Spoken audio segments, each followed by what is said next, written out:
بسم اللہ الرحمن الرحیم۔ روزہ توڑنے کا کفارہ۔ وہ شخص جس میں روزہ فرض ہونے کی تمام شرائط پائی جاتی ہوں، رمضان کے اس ادار روزے میں جس کی نیت صبح صادق سے پہلے کر چکا ہو، عمدن روزہ توڑ دے، غذا کے ذریعے سے یا جمع کرے یا کرائے، ان تمام صورتوں میں روزہ ٹوٹ جائے گا اور روزے کی قضا کے ساتھ کفارہ بھی واجب ہوگا، اور اس فعل پر توبہ و استغفار بھی کرنا لازم ہوگی۔ کفارے میں اس پر مسلسل 60 روزے رکھنا ضروری ہوگا۔ اگر درمیان میں ایک روزہ بھی رہ جائے تو از سر نو روزہ رکھنا لازم ہوگا۔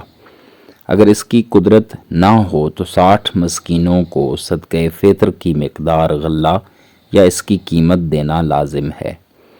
ایک مسکین کو 60 دن صدقہ فطر کے برابر غلہ وغیرہ دیتا رہے، یا ایک ہی دن 60 مسکینوں میں سے ہر ایک کو صدقہ فطر کی مقدار دے دے، دونوں جائز ہیں۔